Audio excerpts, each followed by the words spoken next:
sorry. There it goes. Great. There's the sound. Cool. There's the sound we've all grown to love, or experience at least. And I was coming through okay and everything like that. Like no delay. I'm on their Wi-Fi versus the last time we were doing our little tech rehearsal and had my very sketchy mobile hotspot set up. So we can hear you live and clear, West Coast, East Coast. Cool. So yeah, just for those of you watching this in the future, today is May 20th. Back to It's Okay Not to Be Okay episode, May 20th. And our special guest today is my friend Ray, who I will let him introduce himself, but we know each other from when Ray was in Portland, and he used to work with schools and do lots of really cool things. And then we've had many summer adventures involving music together, and Ray is now on the opposite side of the country, but through technology and just the way the universe works, we're all here connected to hear from Ray. We'll go through some of our questions we normally ask everybody. So if you have questions you want to add, unmute when I say, do you have questions, or type them in the chat, I'll ask them. And then Ray has some of his gifts he wants to share with us. And Ray, if you were here on Tuesday, Ray and Katie make music together. And so, welcome back if you're watching this after you watched that, or if you were here after that. Tell us who you are and how you got here, and then I'll dive right into all of the questions we have and then let you share with us your magic. Yeah. And then just so I understand correctly, the formatting, me introducing myself, you asking me some questions, and then me kind of sharing some more. Okay, cool. Yeah, because I like to just kind of ask everybody similar questions, just because we've had some fun questions people have given us, such as, I'll just plant one in your mind. If you had a superpower, what would it be? So feel free to weave that into your intro if you want. Okay, I'll save it. I have a good answer to that one. I thought. Okay, cool. Well, hello to everyone who's joining. I'm super excited for the folks who are here. Stephanie and Nikki, thank you so much for joining. Hello to everyone who will be watching this in the future. That hasn't taken place yet, but hopefully you are well and enjoying yourself watching this and ready to learn a little bit. My name's Ray. I am a house music DJ and electronic music producer, and my producer name is Transient Nature with 3 I's. My DJ name, I don't know. I kind of like to I switch up my DJ name and joke around. I don't know. Sometimes I DJ as DJ Dippy Eggs. I've been DJ Rad Racer in the past. Sometimes I DJ under Transient Nature. I don't know. Just whatever I feel like doing. I did live in Portland for 8 wonderful years out in outer Southeast. I lived right off 132nd, I think it was, and Division was the last place I was living. Worked in the David Douglas School District doing similar work to Miss Kim. That's how we met each other. And I started I've DJ'd. I picked up DJing when I was about 18 or 19 years old on old school legit turntables. And then I was moving around a lot, so I kind of gave up the equipment. It wasn't easy to haul it from place to place. I moved probably about 10 different places during my college years. And I needed the money more than I needed the equipment, and I couldn't. It was hard for me to learn, and I didn't have the greatest equipment, so it wasn't really proper equipment. So I sold it, and then in, I want to say, 2017 or something like that, I was really stressed out, and a friend of mine I went to a friend's art show, and I was talking to someone, and I was talking about how much I used to love DJing. And then I said, you know what? I really want to do that again. So I got on the app OfferUp, and I found a pair of digital turntables. I'll show my DJ equipment. I'll put on present mode and show my DJ equipment shortly, but found a pair of digital turntables, and I basically taught myself how to DJ in my room. And then right before the pandemic hit, I was starting to play some art shows and clubs and different things like that. And I never really had a goal as being like the next famous DJ. To me, it's definitely much like you were kind of sharing your artwork. For me, it's like it's when I'm DJing or when I'm making music, there's my headphones kind of lock me into this world, and there's really no other way for me to think about all of the things in my life. I'm just kind of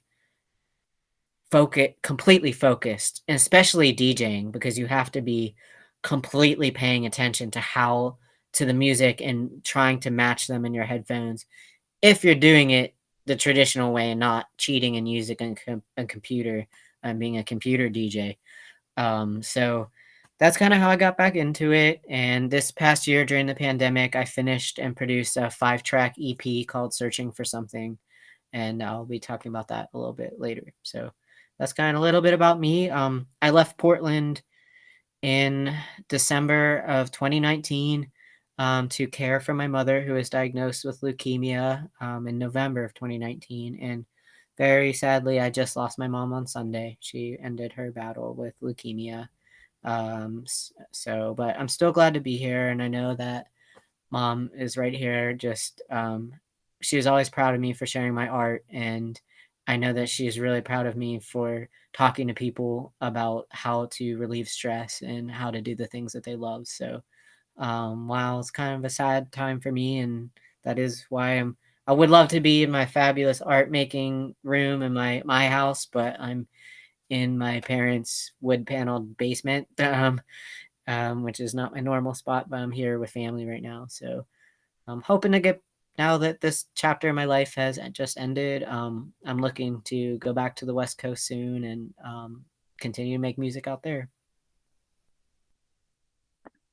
Well, before I move into things, I just want to like acknowledge we haven't talked since the other day, but I'm grateful that you wanted to be here, even amidst things. Yeah. Which I guess leads me into a question that how would you define resilience, and what keeps you pursuing your art even in the face of really big things in life? That's a really great question. Thank you.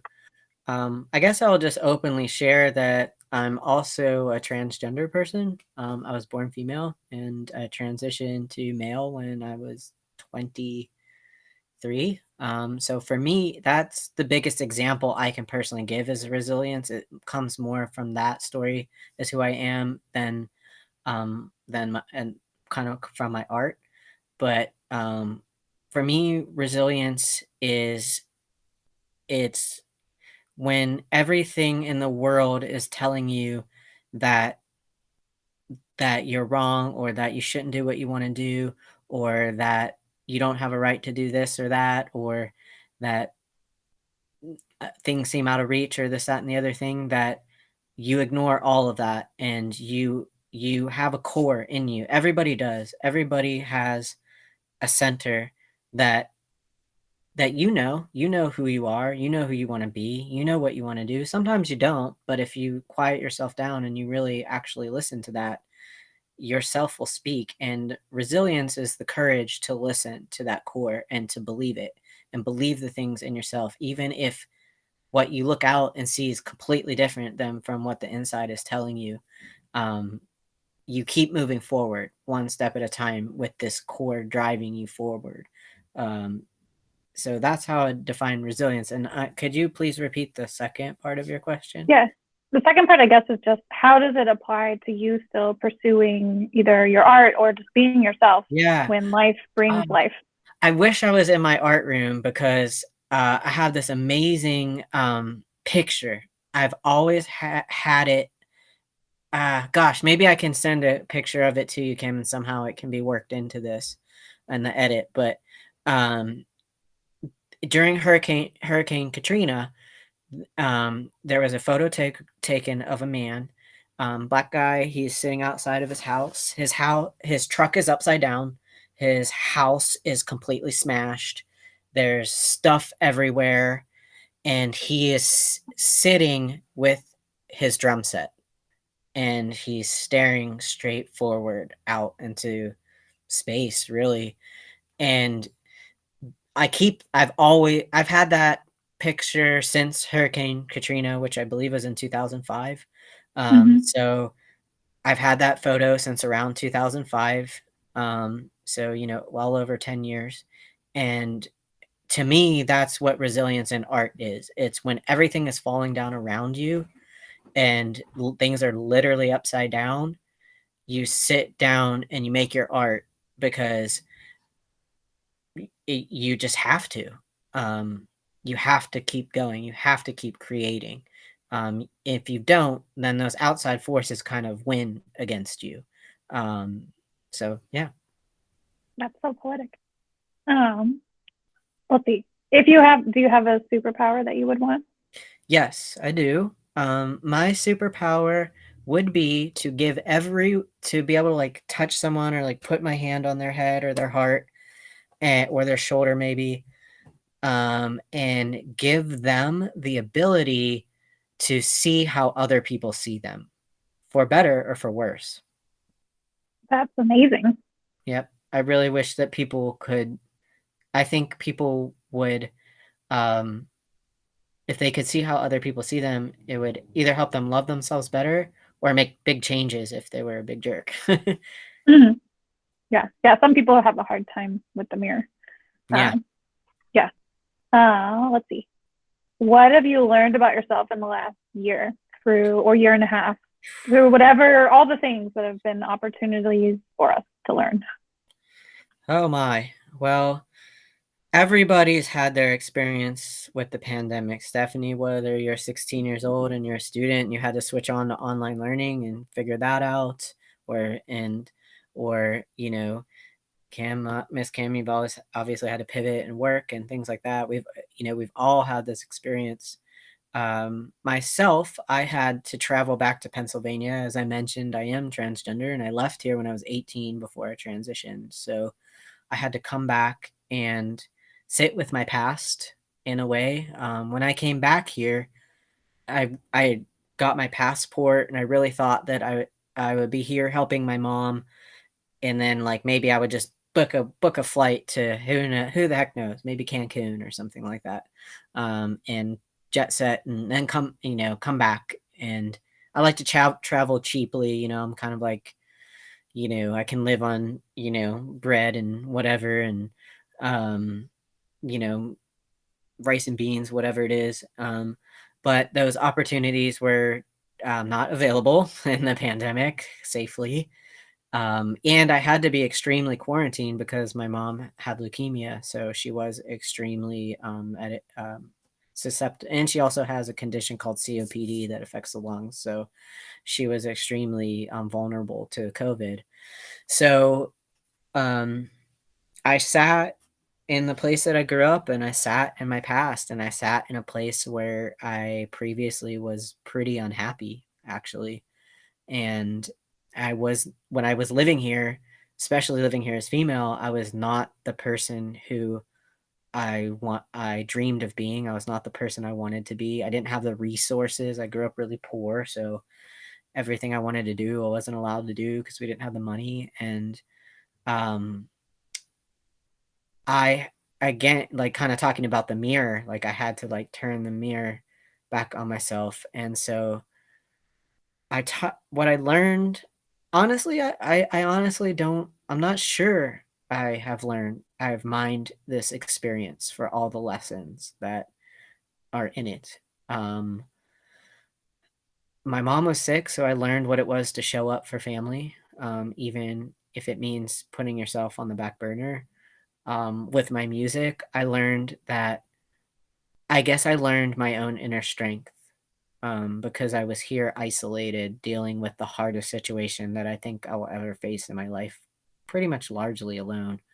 I couldn't even go out, like, I don't know. There's like a little mini golf place that I like to go to here to blow off steam. And like, I couldn't even go there and do that. Like, every opportunity for me to de stress was taken away. And that's what really made me turn to my music, um, and work on my music and get lost in that because I didn't have anything else. So I guess I guess I tuned into that core that I was talking about, that resilient core, and I found it a little bit deeper. And yeah, some of the lessons that I learned. As one of your friends who has received random nuggets of love through postcards within the last year, I would also say that I think wherever you've learned the core, you also have this like in tune piece around the people around you. And it seems like that probably is heightened when we're by ourselves. We have our own ability to tune into ourselves and those around us. So, yeah, that's just a complete sidebar. But the postcards always arrived at the perfect time. So, whatever the gift is that you have to know when to send those, they arrived at the right time. So, magic. Yeah, it's one of those things. The universe does what it does. It does. Through the Sun Radio. So, right. Let's see.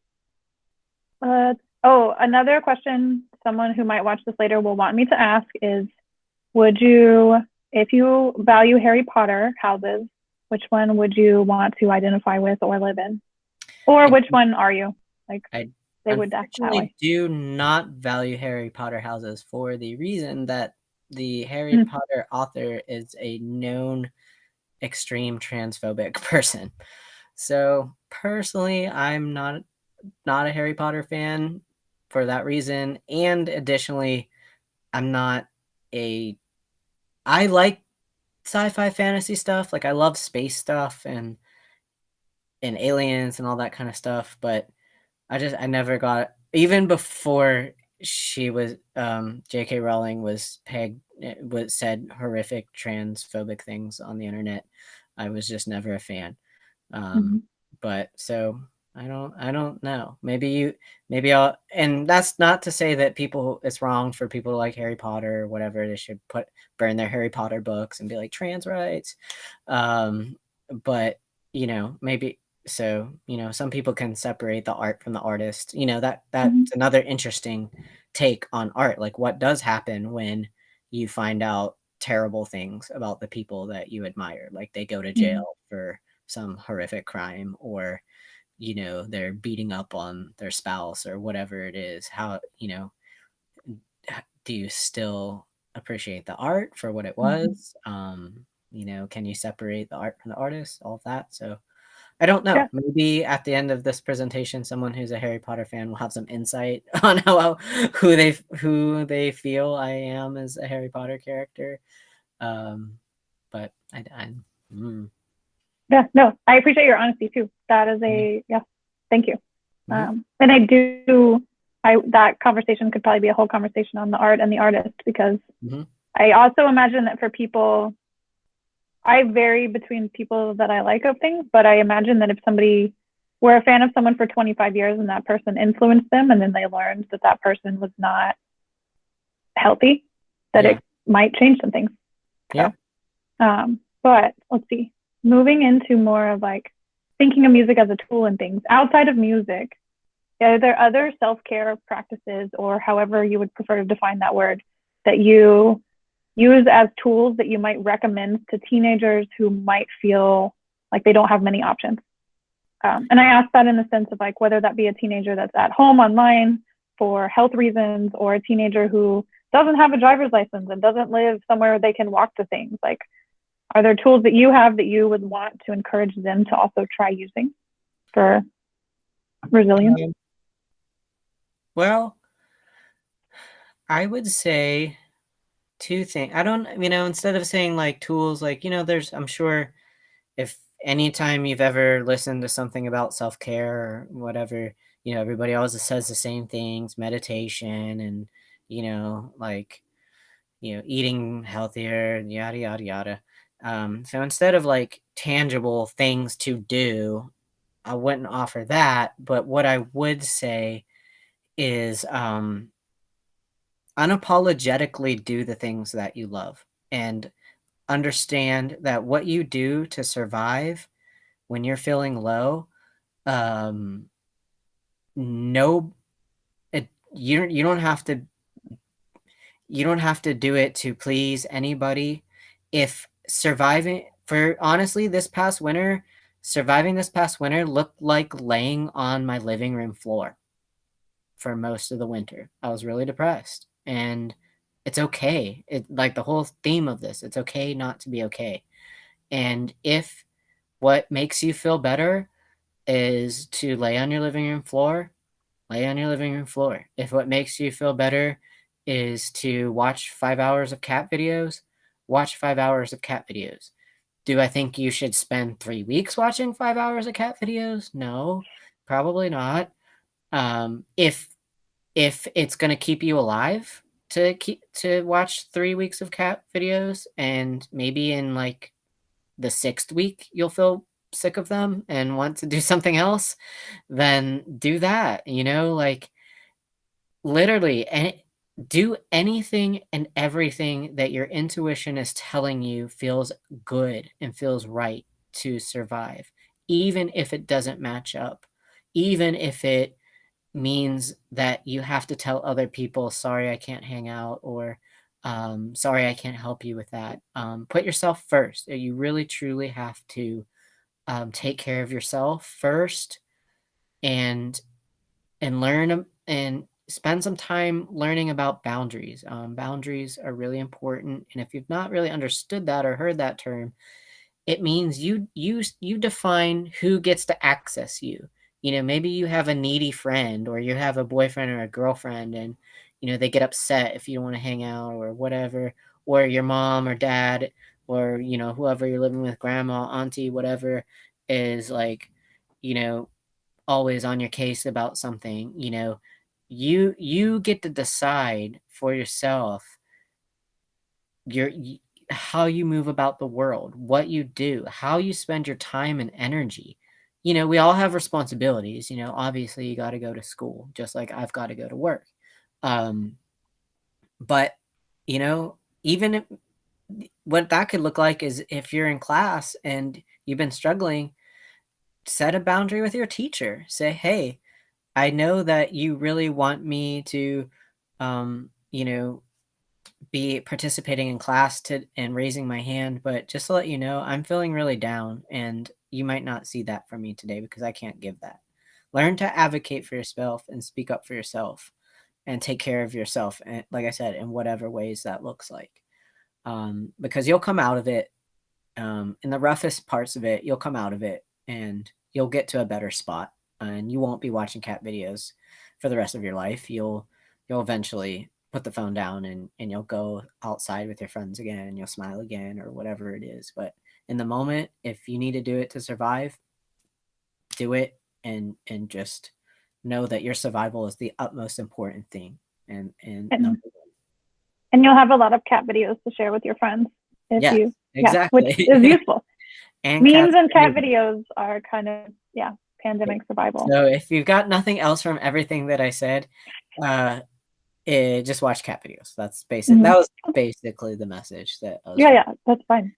My last question, and then I'll let you share however you'd like to share your magic, is if you think back to high school, is there any experience that you feel like you would want to share with us that was pivotal that a high schooler today might find wisdom from? Oh, goodness. Well, I was living as female back in high school, and I was the first openly gay person in my high school. And so I I chose to honor myself and stand in my truth, over fitting in or shrinking myself. And when you stand in your truth and you honor yourself, there are consequences. People might not like that. You might get made fun of, this, that, the other thing. But what happened was the opposite for me. Actually, most people really respected me for who I was. And I think people thought I was brave. So the only person who ever bullied me about it, actually came out as gay themselves 10 years later. And they were so uncomfortable with who they were that they targeted me because in some way it was like almost like actually like jealousy. They saw me being out, open, truthful, having fun, still having friends, having a lot of support, and it made them bitter. And so they bullied me. I was not a great or good kid in high school. I got in fights. I did a lot of things that I shouldn't have. I I was arrested in high school, um, but I I had a vision for myself also that was beyond high school, and I made things happen for myself. I was the first person in my family to go to college. I took myself to a college fair and I downloaded the application on my computer. I filled it out. I mailed it. I navigated all the financial aid.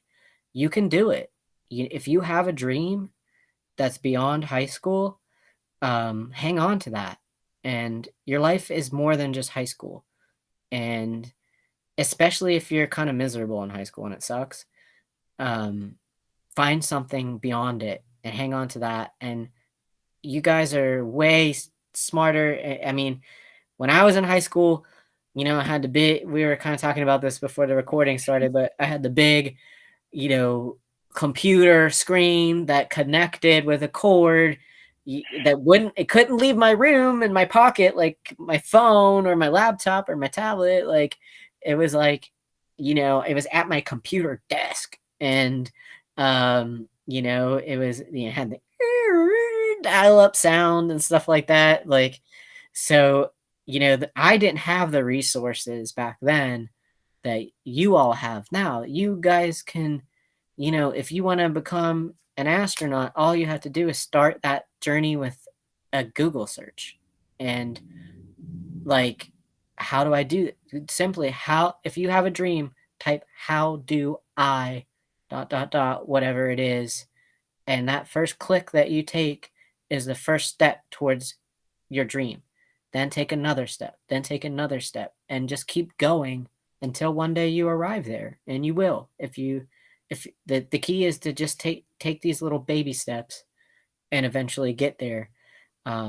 So yeah, I guess to sum it up, it's just like believe in your truth, walk in your truth, hold your head up high, forget the haters. There's always going to be haters out there.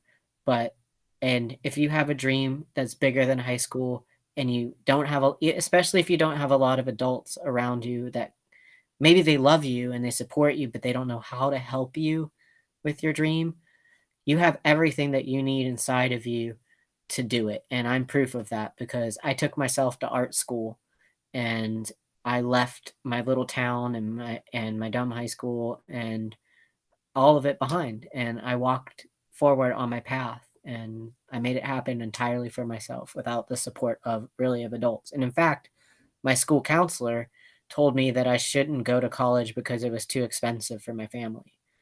And so that only made me want to go to the school that I chose more. And so like I said, no adult sat with me and filled out the application. I printed it off my own computer and filled everything out myself and submitted it myself. And I took myself there. So you can do it.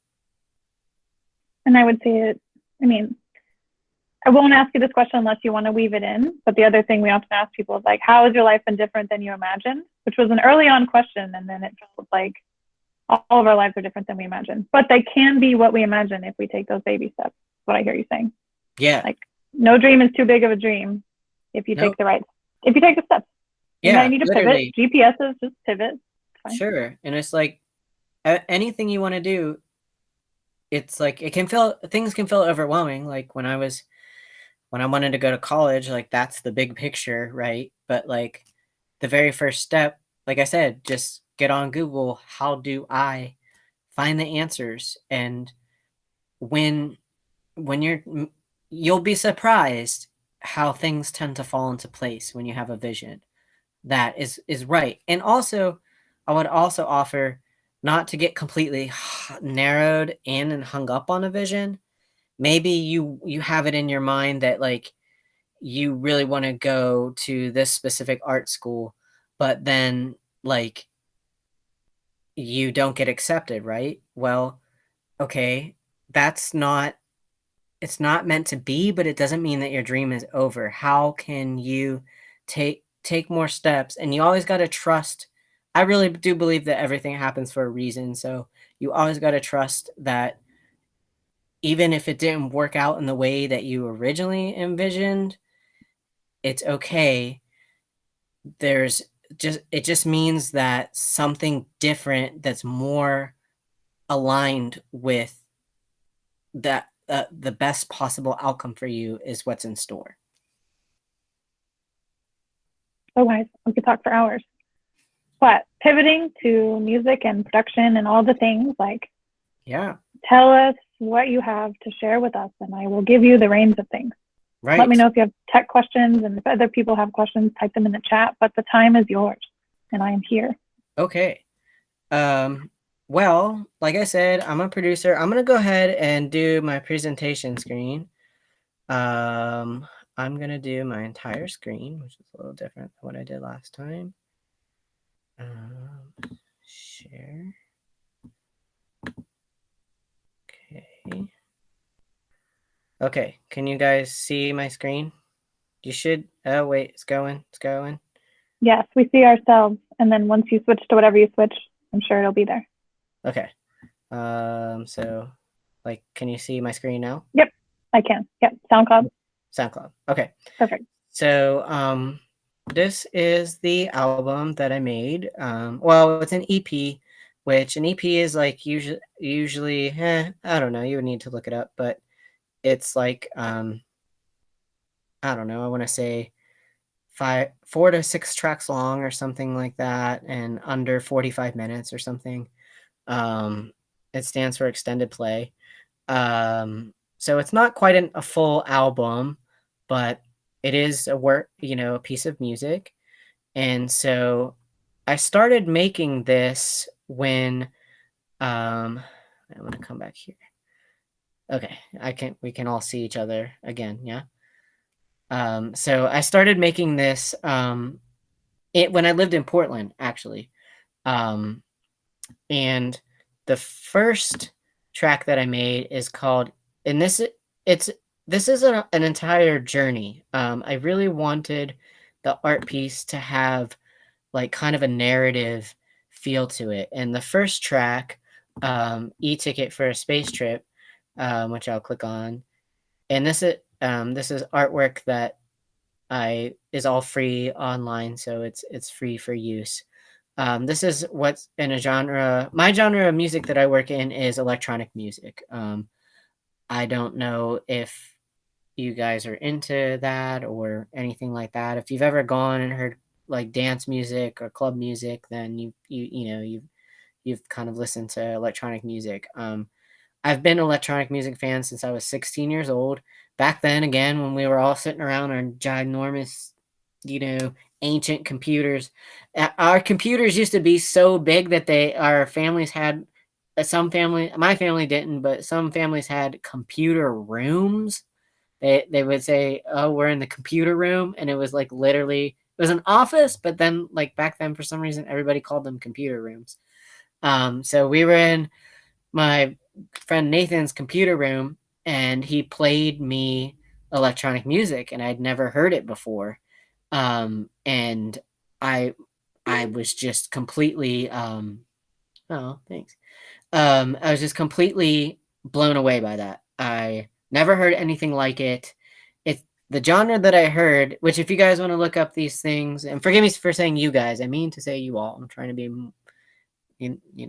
we're not all just talking to guys here, but if you all wanted to ever check it out, the genre that I first learned was called happy hardcore, and it's about, I want to say 120 beats per minute, and it's like doom, doom, doom, doom, doom, doom, doom, doom, doom, doom. And I just thought that was like the coolest thing in the entire world. I just completely fell in love with it. So I've always loved that genre of music. I have been into rave culture. Rave culture got a pretty bad rap for drug use. And here's a fun fact that the rave scene has been legislated against by none other than Mr. President Joe Biden. Tried to pass what was called the Rave Act, and what did it stand for? rescuing Americans against vulnerable ecstasy use or something. And he tried to like essentially ban raves and make them a crime. But I don't believe it actually went through. Back in the 90s, they thought everybody just lost their mind and equated raves with drug use, which, that's good. That's true. But I'm really sorry to say that like every concert that ever takes place, unfortunately, includes drug use. It's a fact. So in my opinion, the rave scene was really unfairly targeted. Um, you know, when the sad fact, I wish people could enjoy music sober. I like to, and I don't drug use when I go to raves. I do enjoy raves for the most. Well, I may recreate a little. I don't know. They're probably sharing too much. You're gonna have to edit this out, Stephanie. Plug your ears. But you know, I'm not abusing drugs and not getting high, going to the party just to get high. And I'm going for the music. That is primarily why I'm there. And I think anybody who goes to raves also would say that. Just the same as anybody choosing to use drugs or alcohol is not going to the concert for that purpose. They're going for the music. It's just those things are part of it. Anyway, I've been going to raves since I was 16 years old. I've been loving this type of music. So the first track that I made on my album is called E-Ticket for a Space Trip. This is what the track looks like in the production side of it. These are all the different components of the track. And basically what it is taking different sounds and different tones, beats. I like to sample a lot in my work. So for those of you who historically know who Sally Ride is, she was the first woman in space. She's sampled in this. I actually sample NASA sounds. I have a NASA liftoff that I sample. I have some alien sounds in here. So I even sample a Game Boy. There's literally a sound of an old school Game Boy in here. So I just kind of put these all together to make a track. And the first track is like a liftoff. It's a launch into space, and it's kind of exciting. It's kind of cool. It's like got this really good beat to it. And you're just kind of getting out there and getting out into space. And then I finished this track when I lived in Portland, and then I made the second track, which is playing. You guys might hear it a little bit. I'll click over. Actually, stop it from playing. I don't know. Can you guys hear that a little bit? So maybe I'll let it play for a minute. This is the second track on the EP. It's called Hello. Yeah, it sounds good. Thanks. It comes through well.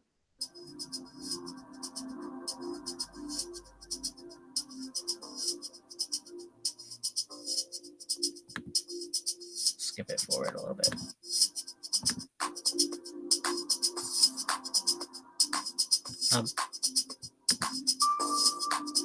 So this is what the track looks like. My computer might be a little bit slow because it's trying to do a lot of things at once.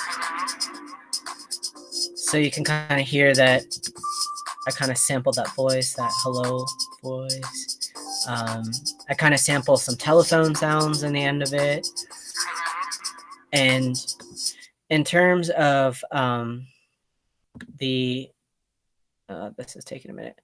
In terms of the production of this track and where it falls in the narrative, it's like, so we launched, like went into space, and then the second track is everything's is called Searching for Something. So it's basically about taking yourself out there into the furthest edges of where you think you can go.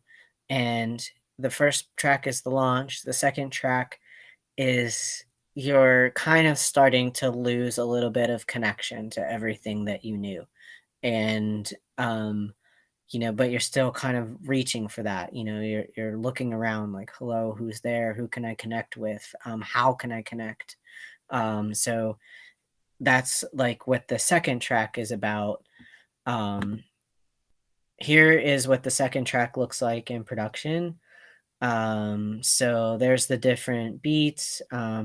If you've ever done anything in electronic music, the 808 drum machine is a very historic sound and particular type of electronic beat making tool.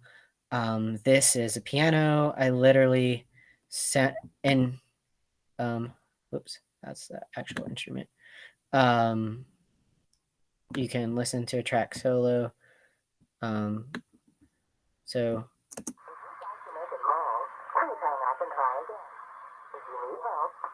So that's just a sample that I use of Valent Operator.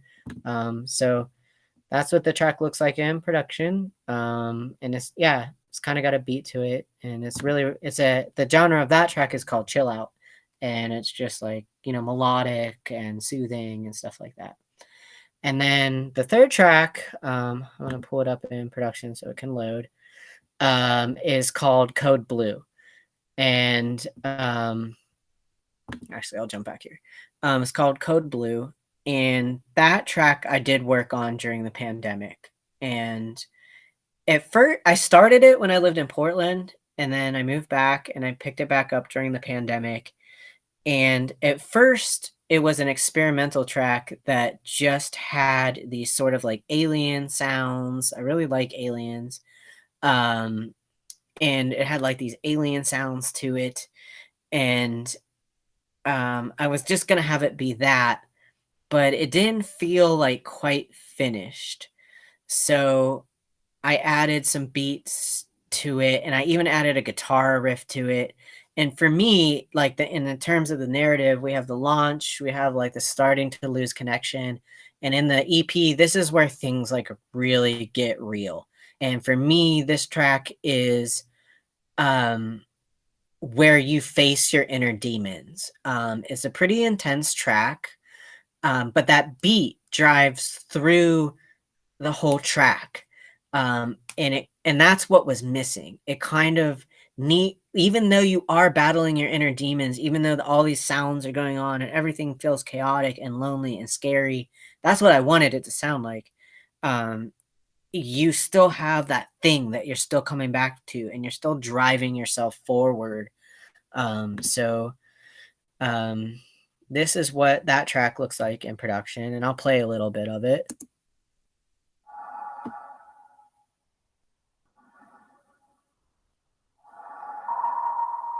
So just kind of, now we're out in space. We're really far away. I have this helmet kind of thing. You're in the space helmet. And even through the pandemic, that could be related to having to wear a mask and how that's like kind of hard to breathe in it.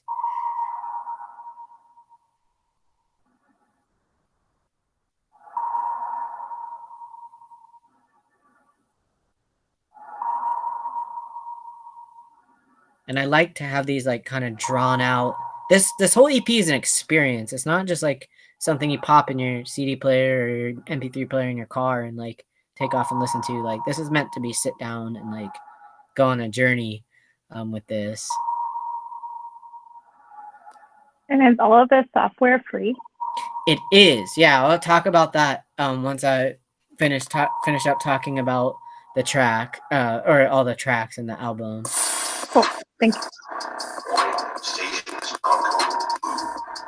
So this is there's that beat that kind of rolls through there, and it goes on, and it has it's lagging a little bit because of it's cool on our end to see as it moves across, as the other bars come in. I'm not sure what the technical terms are, but the time bar is moving, and I can see the layers being added on in the sound. It's really cool. Yep. Oh, I didn't mean to play it, but so yeah, that I'm gonna pause this. This is what the track looks like when it's loaded up on SoundCloud and completely finished. But So yeah, that track is about really just like facing a dark time, facing your inner demons. To me, that it was a lot about facing the pandemic. That's kind of what that track meant to me. Then the fourth track, it's gonna take a second to load up on here. It's called Free Fall, and now we've gotten out of this completely dark time. We've battled our demons. We've kind of and they've gone away, and you kind of come at the end. The track kind of ends quietly, even though it was very chaotic. And now we're into this track called Free Fall, and that's where we're falling back down to earth, and we're kind of taking this like gentle fall back down. And I'll play a bit of that. This is the only track on the whole EP that I actually use my own voice. Everything else I use samples and things.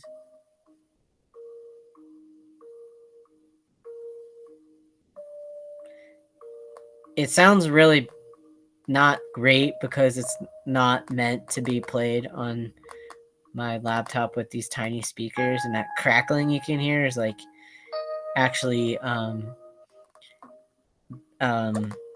heavy bass tones that are really designed for headphones or like bass capable speakers. And in fact, it's like lagging a little bit, but I will pull it up on SoundCloud real quick.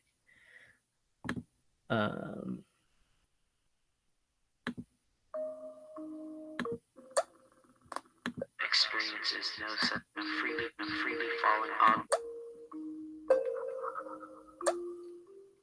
weightlessness, the condition associated with free fall, i.e., the motion of an unpropelled body in a gravitational field. The acceleration of a person in a freely falling object, such as a spacecraft, is equal to that of the freely falling object. That's just a sample of that, and then it kind of goes in. You get back down to Earth. Actually, here, I'll play that part for you guys, or for y'all. There's like, it's kind of chaotic. Get back to Earth.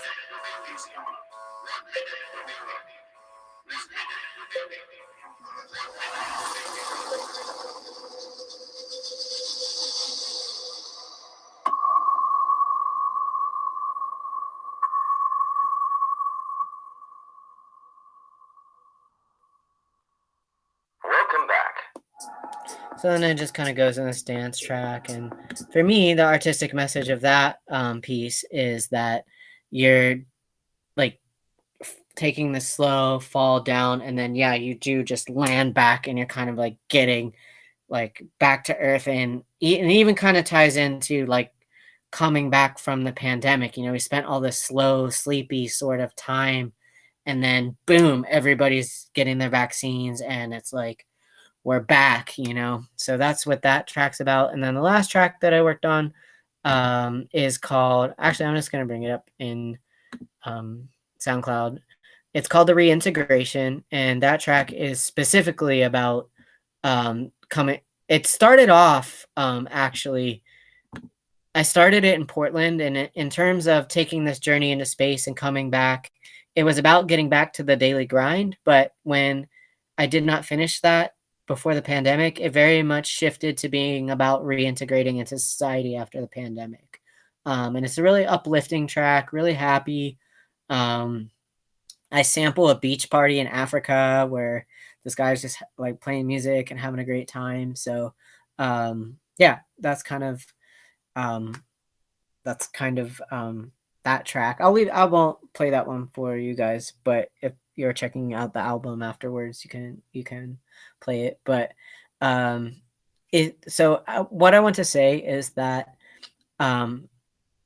I didn't make this album because I want to be the next amazing producer out there. Like, I'm not trying to get a record deal. I'm not trying to go play like the most famous clubs around the world. I made this album because it was what I needed to do to survive. It was a creative way to deal with my anxiety, to deal with my depression. to deal with all the chaos in my life that I was experiencing this last year. It was something that at the end of the day, I could sit at my computer and it was, switch off presenting. It was, it was something I showed up to every day that was for me. I spent the last year caretaking for my mom, so I wasn't making this for my mom.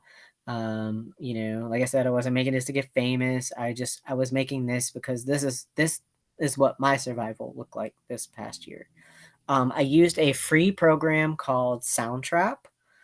That actually there's paid versions of it, but I do pay $10 a month to unlock more beats and stuff like that. But the free version is actually pretty good, and there's tutorials on there. You can go on there and teach yourself. I did have a little background in audio editing because I went to college for that. But if you don't know how to do something, don't let it stop you. Watch YouTube videos right now.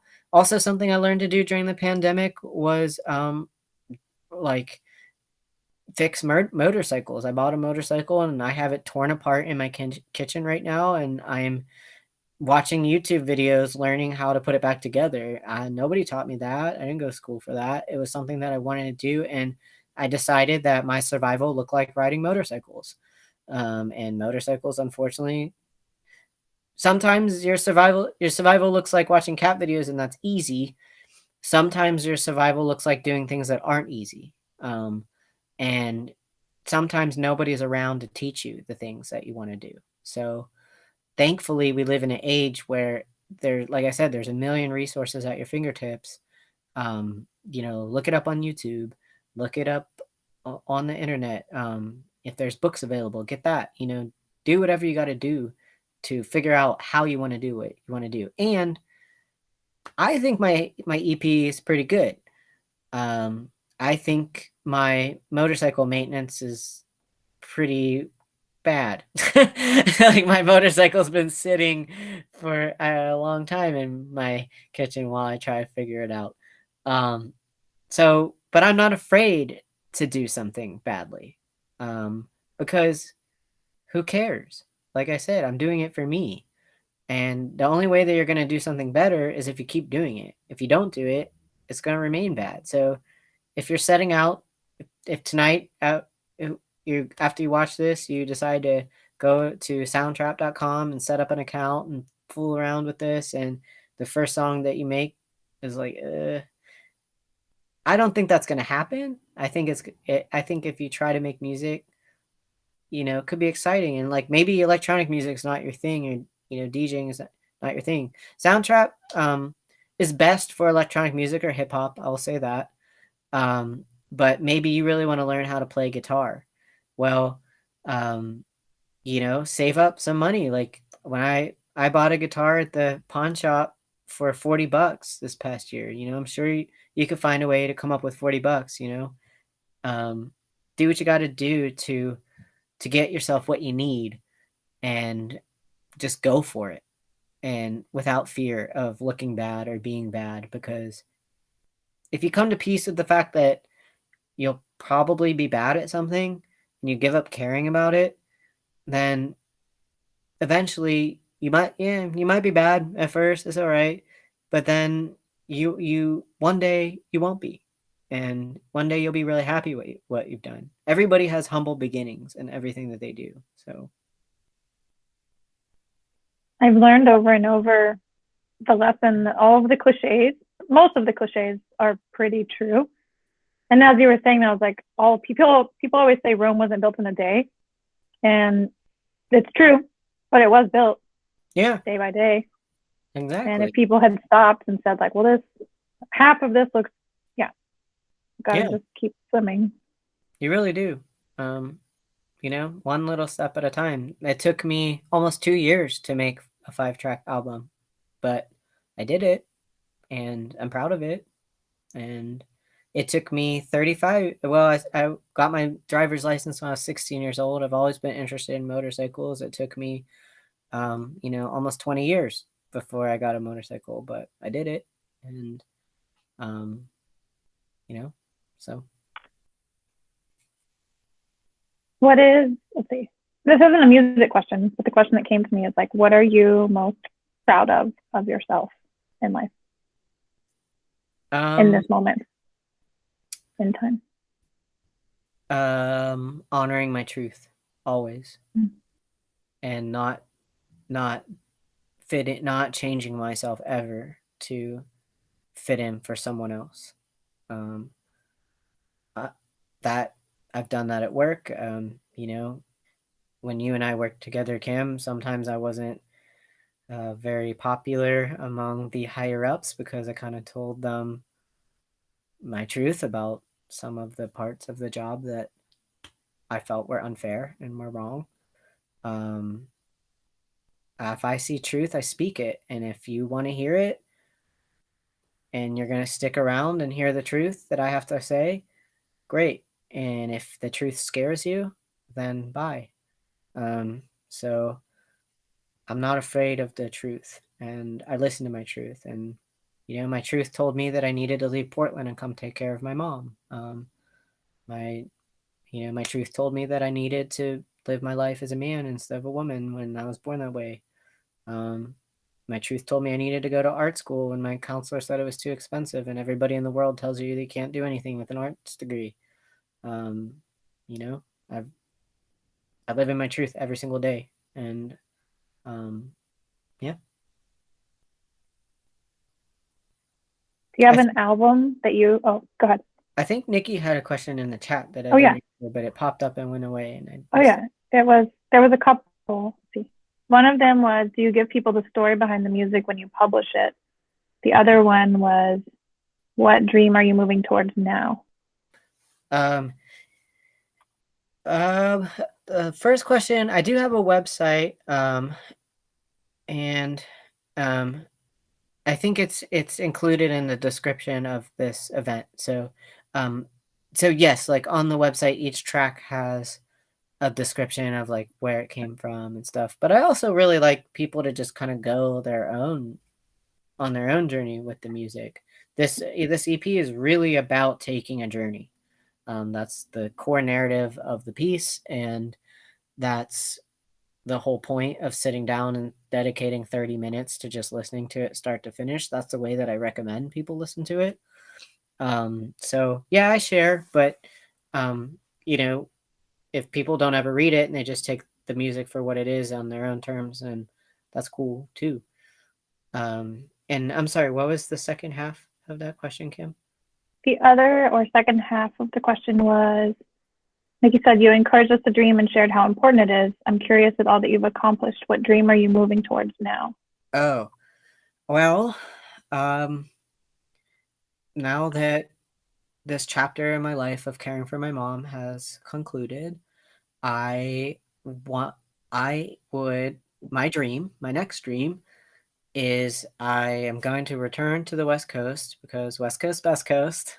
I'm out here in Pittsburgh, Pennsylvania, for those of you who are wondering where exactly I truly am in Pittsburgh, but I would like to go back, to the West Coast. And there is a, um, a trail, and it's a completely off-road trail, not gnarly like trail stuff, but it's like scenic back road trail that goes I believe it starts in Virginia or West Virginia and actually ends on the Oregon coast, and it's called the Trans-America Trail. So I want to be a Trans-American riding my motorcycle on the Trans-America Trail, and I want to write a book about that experience coupled with coming back here and what it was like to be back here and my transition and my life and my mom and my family. And I've started writing the book. I am a published short story author and poet. I was published in the first ever collection of transgender or of fiction, short fiction written by all transgender authors. I think there's like 27 different authors in the book. I've gotten to read in New York. I've actually read in Portland. Um, and I've been published in the United States, Canada, and UK for my poetry, although it's been a while since I've submit. I write all the time, but it's been a while since I was like on. I used to keep a Google spreadsheet, but and be submitting all the time and stuff. But um, unfortunately, I've hit some hardships in my life. I had a very draining job at one point, and I experienced a divorce and stuff. And then my mom, and so personal things kind of took me away from my dreams. But I'm working on that dream of my motorcycle, my book, and the first step in that was buying the motorcycle. So, and getting my motorcycle license. So I took the course, got my motorcycle license in November of last year. And about a month ago, I bought the motorcycle that I'm going to do the trip on, and I'm learning how to maintenance it and do all the modifications that I need to make the trip. And I'm figuring out the route and when I'm going to do it and how it's going to get done and all of that. So. Thanks. Who are some people that influence you or that you like? Sounds like a very Instagram question. Who do you follow? But like, who are some people that you look to when you're maybe feeling a creative rut that inspire you? I draw inspiration from everywhere. Honestly, anything and everything inspires me. Stephanie's beautiful drawing that she made inspired me. That was cool. Like anybody who's proud of what they're doing, that's awesome. Gosh, like I don't know. I'm not the type of person like I'm gonna sit here and rattle off like all my favorite artists and things like that. I don't really believe that we should look to and idolize famous people as the path for our inspiration. Or even the most popular people on Instagram or whatever.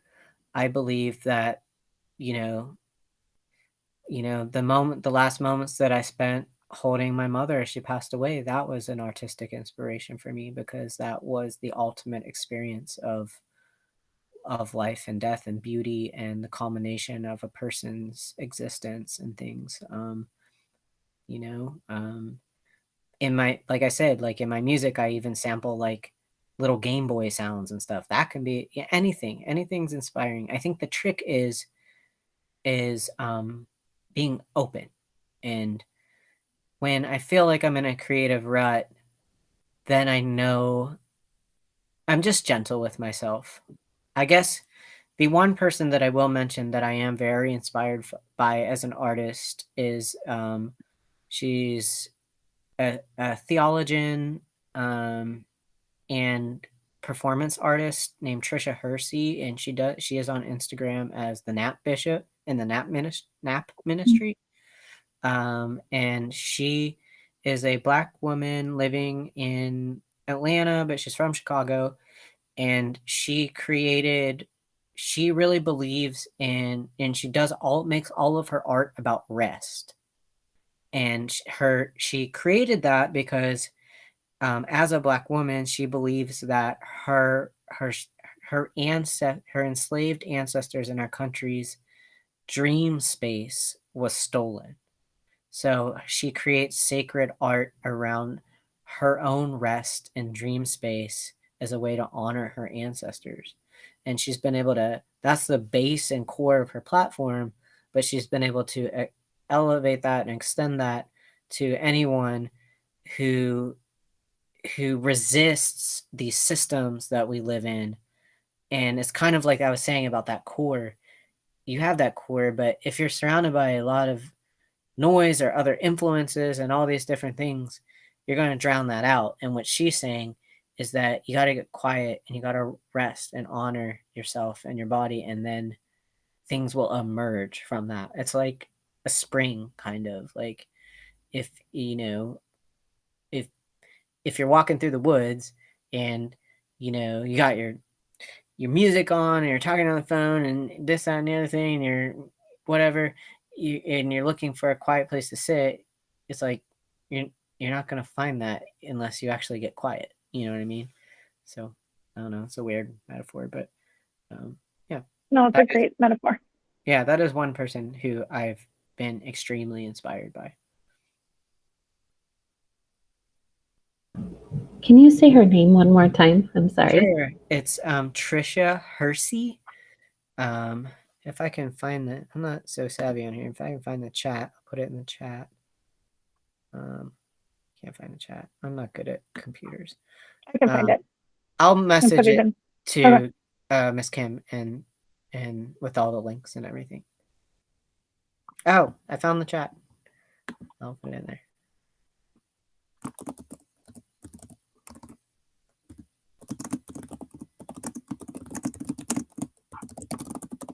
Hey, cat videos happening. Yes, it's a live cat video. I love cats. I want to pet that cat so much. Stephanie, what's the cat's name? Her name is Penelope.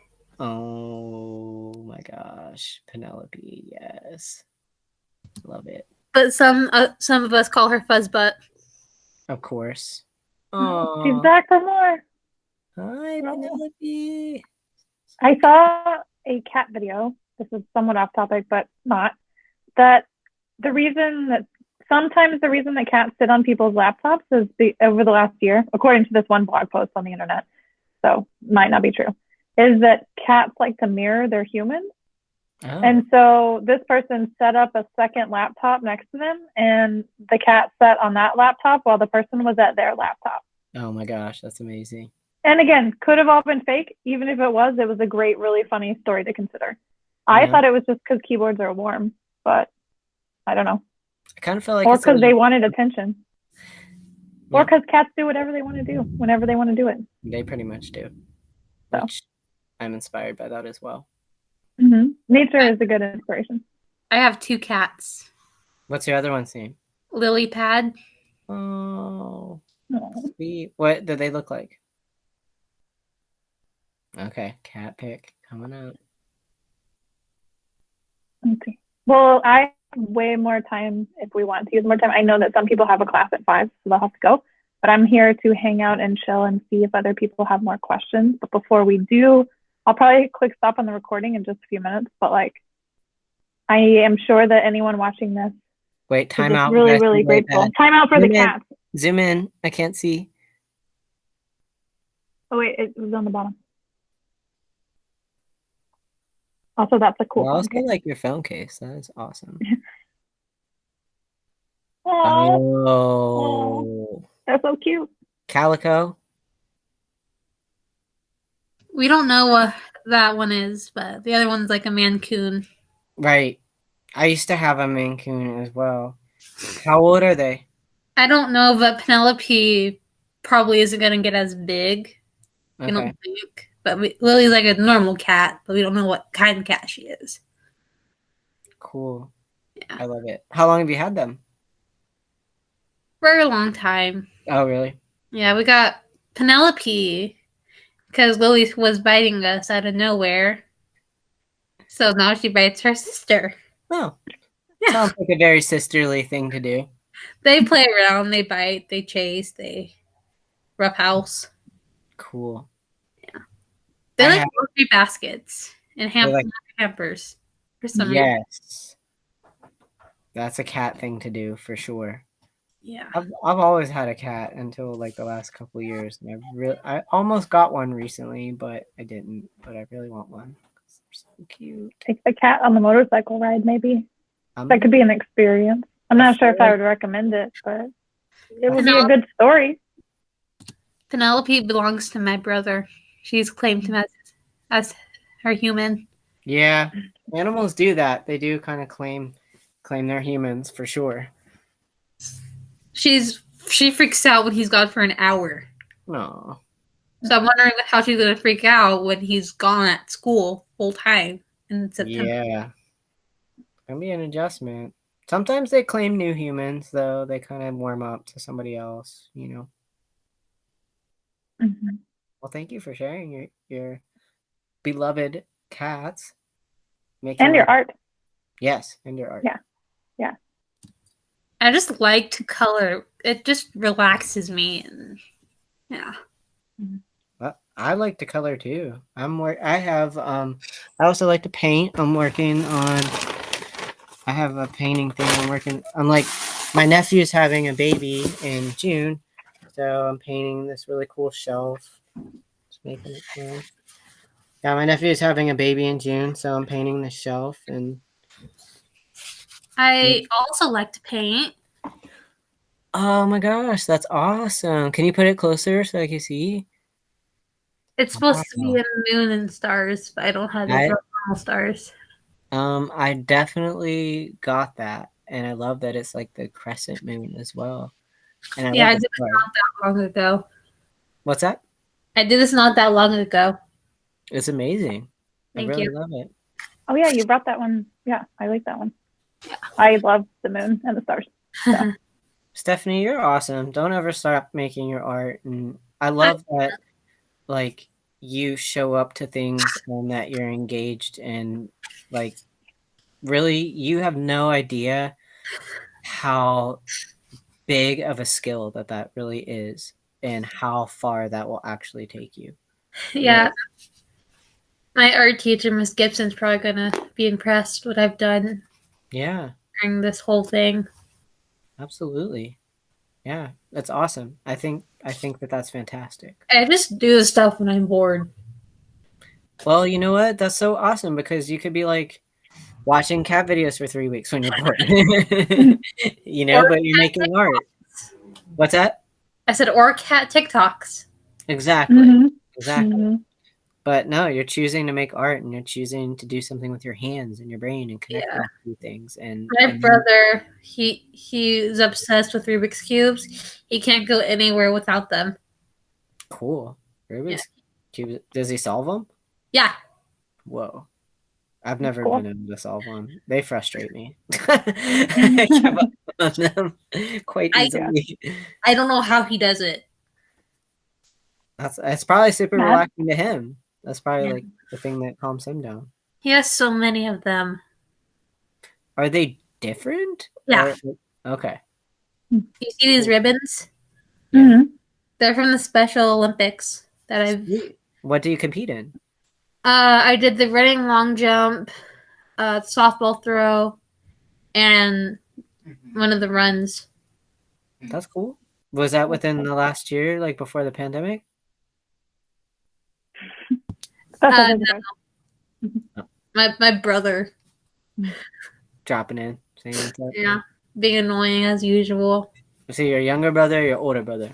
He's older than me. He's a month older, so we both got our vaccines on Tuesday. Cool. Yeah. Congrats. Are you My excited? birthday's in April. His is in March. Cool. Are you excited for the pandemic to be kind of over soon? Yeah. How has it been for you? It's just I just can't wait to see all my friends, you know. Yeah.